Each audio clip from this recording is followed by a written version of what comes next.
Hello and very warm welcome to all the students.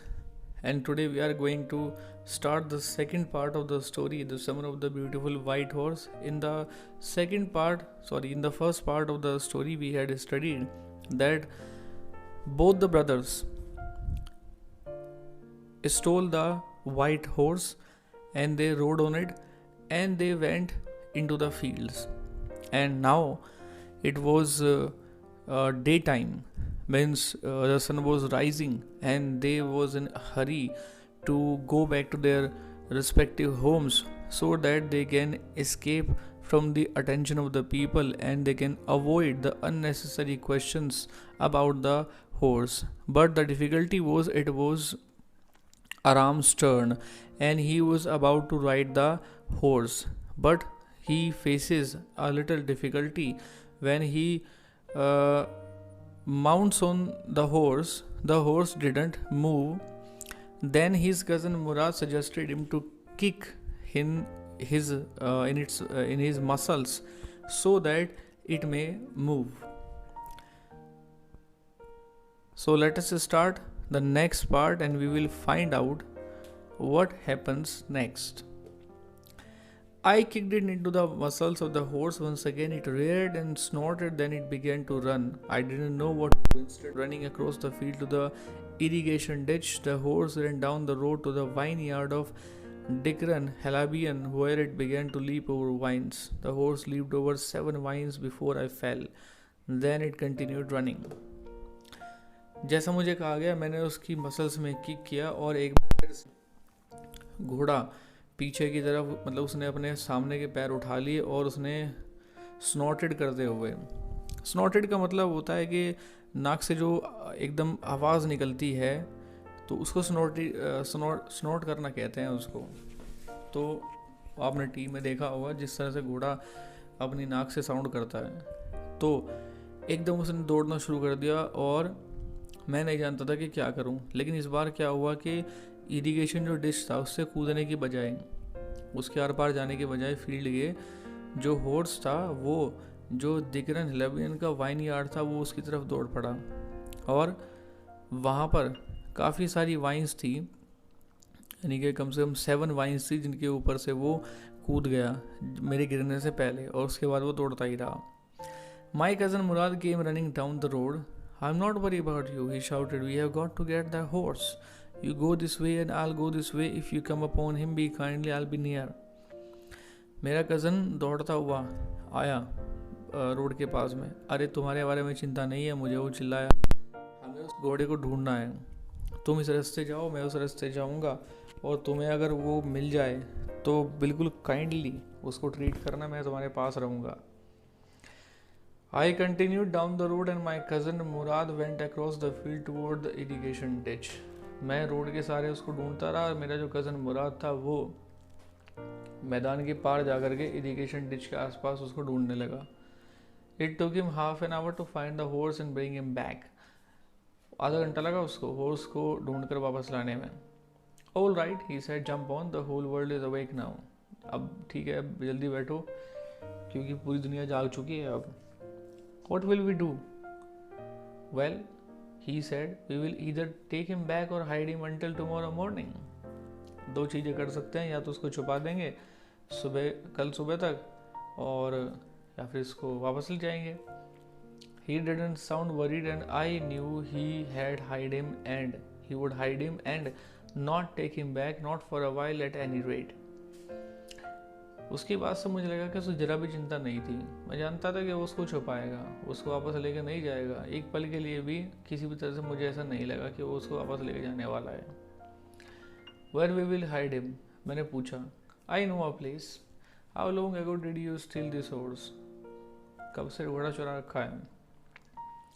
It suddenly dawned on me that he had been taking these early morning rides for some time and had come for me this morning only because he knew how much I longed for ride. तब इस बात का खुलासा मेरे पर हुआ अचानक से कि उसने काफ़ी समय से इस घोड़े को चुराया हुआ है और वो सुबह सुबह उसकी राइड लेने के लिए जाता है। लेकिन आज सुबह मेरे पास इसलिए आया था क्योंकि वो जानता था कि मैं राइड के लिए कितना तरसता हूँ। Who said anything about stealing a horse?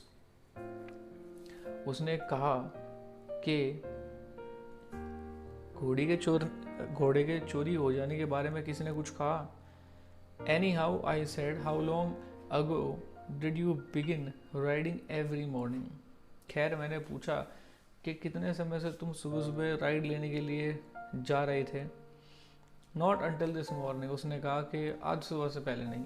Are you telling the truth? Of course not, he said, but if we are find out, that is what you are to say. I don't want both of us to be liars. All you know is that we started writing this morning. Of course सच नहीं बोल रहा हूँ, लेकिन अगर हम पकड़े गए तो तुम्हें यही बोलना है, क्योंकि मैं नहीं चाहता कि हम दोनों झूठे साबित हो जाएं। और ये जान लो कि हमने जो इसकी राइडिंग है वो आज मॉर्निंग ही स्टार्ट की है, ठीक है? He walked the horse quietly to the barn of a deserted vineyard, which at one time had been the pride of a farmer named Fetwezian. There were some oats and dry alfalfa in the barn. अब क्या हुआ कि वो एक त्यागी हुई, deserted का मतलब होता है त्यागा हुआ, एक वाइन यार्ड था जिसको अब वो इस्तेमाल में नहीं आता, तो वहाँ एक बाड़ा था। तो मेरा जो कज़न था चुपचाप उस घोड़े को उस बाड़े में लेकर के चला गया।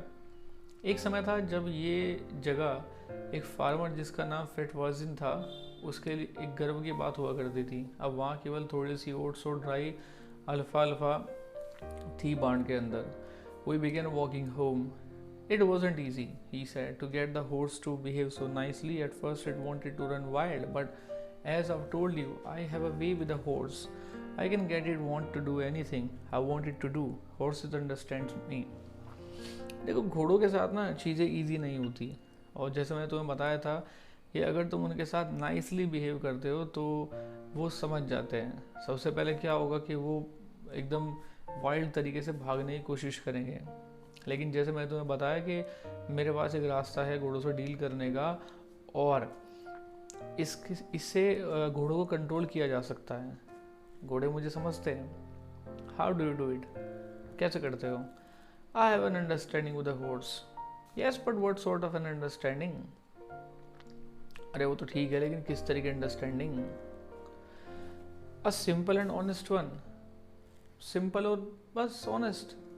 Well, I said, I wish I knew how to reach an understanding like that with a horse. काश मैं ऐसी अंडरस्टैंडिंग मेरे पास भी होती और मैं घोड़ों तक अपनी पहुंच बनाता। You are still small boy, he said. When you get to the 13, you will know how to do it. अभी तुम छोटे बच्चे हो, जब 13 साल के हो जाओगे तो समझ जाओगे कैसे करते हैं। I went home and ate a hearty breakfast. मैं घर गया और मैंने अच्छा ब्रेकफास्ट किया। That afternoon, my uncle Khosrow came to our house for coffee and cigarettes. He sat in the parlor, sipping and smoking and remembering the old country. Then another visitor arrived, a farmer named John Byro, an Assyrian who, out of loneliness, had learned to speak Armenian. My mother brought the lonely visitor coffee and tobacco, and he rolled a cigarette and sipped and smoked.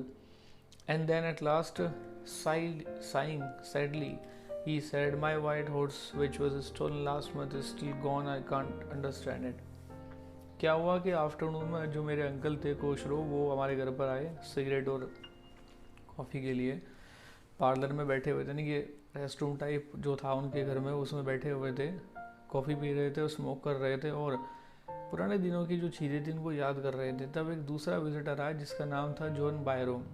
ये एक farmer था, Assyrian था वैसे तो, लेकिन चूँकि अकेला था तो अकेलापन की वजह से उसने आर्मेनियन बोलना सीख लिया था। मेरी मदर ने उसको भी कॉफ़ी ला के दी और उसके बाद उसने टोबैको रोल किया और सिगरेट पीने लगा और कॉफ़ी उसने सिप करनी शुरू की। आखिर में धुआं निकालते हुए बड़े ही दुखी अंदाज में उसने कहा कि मेरा जो वाइट हॉर्स था वो पिछले महीने किसी ने चुरा लिया और अब तक वो नहीं मिला है। मैं ये चीज़ नहीं समझ पा रहा। My uncle Khosrow became very irritated and shouted, "It's no harm. What's the loss of a horse? Haven't we all lost the homeland? What is this crying over a horse?" मेरे अंकल कोशरो इस बात पर थोड़ा सा irritate हो गए। चिल्ला करके उन्होंने कहा कि तो इसमें कौन सा बुरी बात है, इसमें कोई हार्म नहीं है। और घोड़े के खो जाने का क्या मतलब है? क्या हम सभी ने अपना होमलैंड नहीं खोया? तब एक घोड़े के ऊपर रोने के ऊपर क्या बात है? That may be all right for you, a city dweller, to say, John Byro said, but what of my Surrey? What good is a Surrey without a horse? अब वो कहता है कि भाई तुम शहर में रहने वाले लोग हो, तुम्हें तो इस बात से फ़र्क नहीं पड़ता, जॉन बायरो ने कहा।